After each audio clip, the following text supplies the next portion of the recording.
안녕하세요. 김성길 목사와 함께하는 사람 이야기 제2단원의 G7 과정입니다.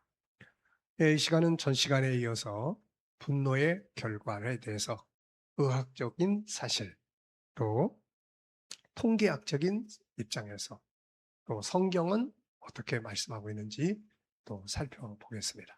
전 시간에는 우리가 이 분노의 결과를 일반적인 입장에서 한번 살펴봤습니다.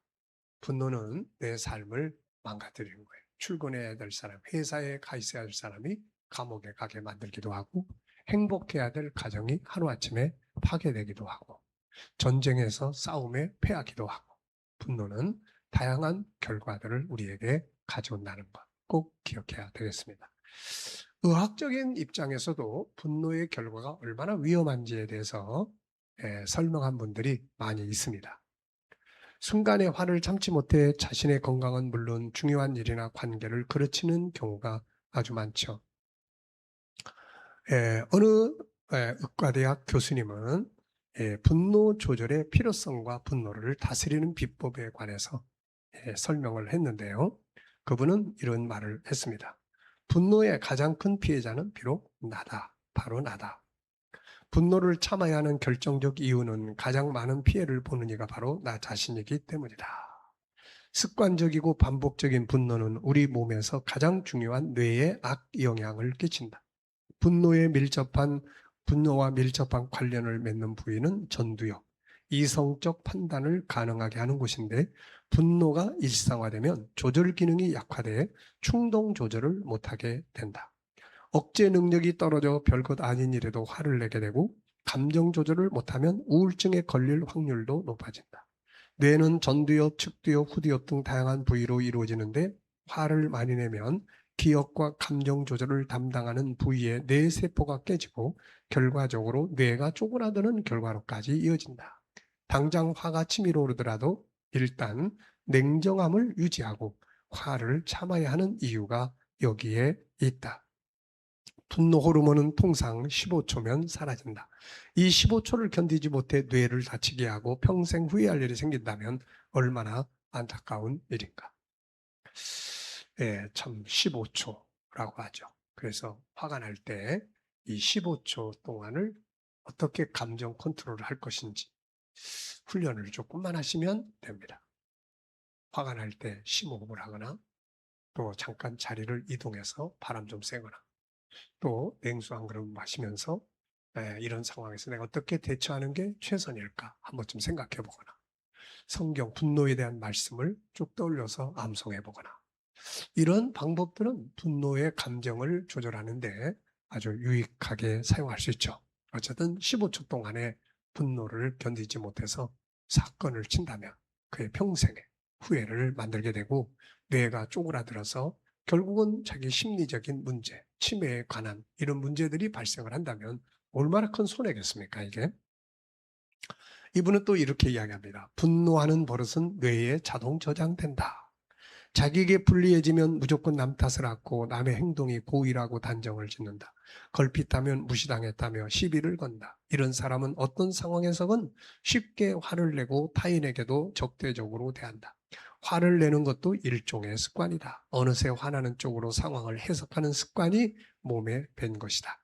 화가 나면 뇌신경이 흥분하고 스트레스 호르몬이 흘러나온다. 심장이 더 빨리 뛰고 두근거리며 호흡이 가빠진다. 여기까지는 정상 반응이다. 그러나 성격적으로 화를 잘 내거나 분노 중독에 빠진 사람은 신경계통이 남들과 다르게 변한다. 사소한 자극에도 교감신경계가 강한 흥분 반응을 일으킨다. 이런 일이 반복되면 심장병, 고혈압, 동맥경화, 소화장애 등 같은 질병을 겪게 된다. 오래 살지 못할 확률이 높아지는 셈이다. 뇌세포에도 손상이 온다. 뇌세포가 깨지면 뇌가 위축된다. 아무리 화가 나도 내 뇌세포와 바꿀 만큼 그 일이 중요한지 다시 한번 생각한다면 화를 낼 일이 별로 없을 것이다. 자, 윌리엄 레드포드라는 분은 또 이렇게 이야기를 했습니다. 공격적인 경향이 높은 사람은 그렇지 않은 사람에 비교해서 생명을 위협하는 병에 걸릴 가능성이 높다라고 이야기를 했습니다. 공격적인 화는 독을 마시는 것과 같다는 거죠.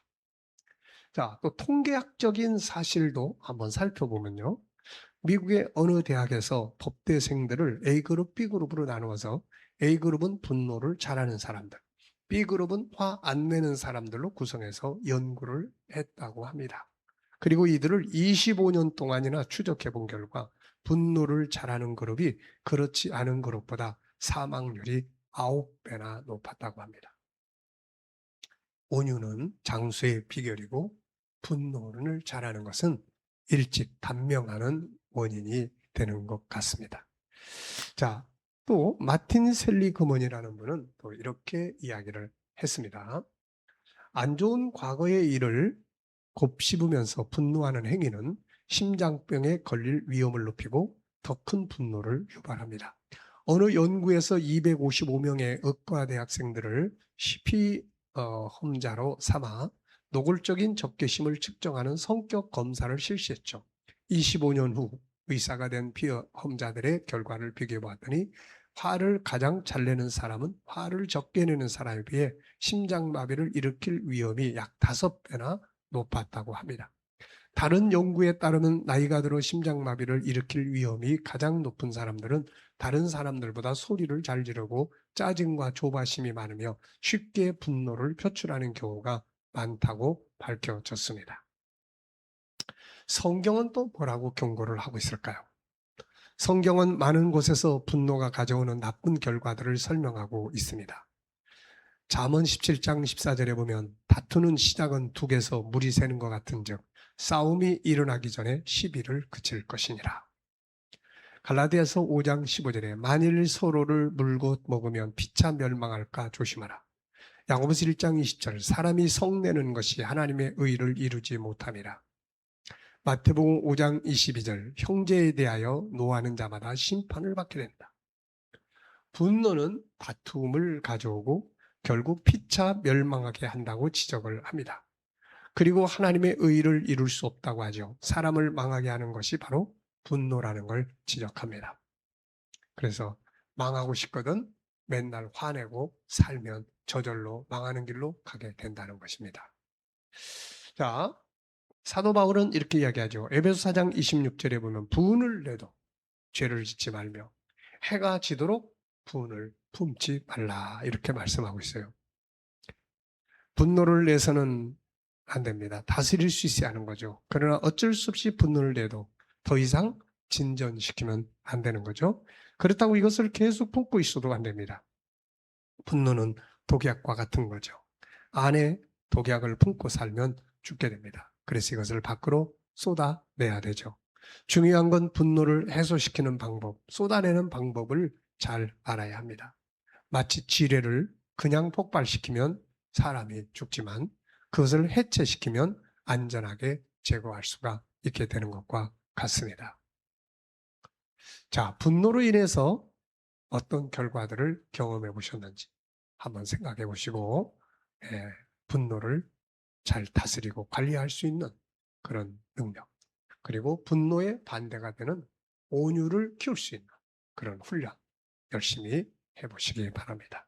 그래서 내 삶 속에서 분노가 일어날지라도 그것을 잘 관리할 수 있는 이런 능력이 있다면 얻는 것이 많게 될 겁니다. 자, 이 시간 여기까지 하고 마치겠습니다. 감사합니다.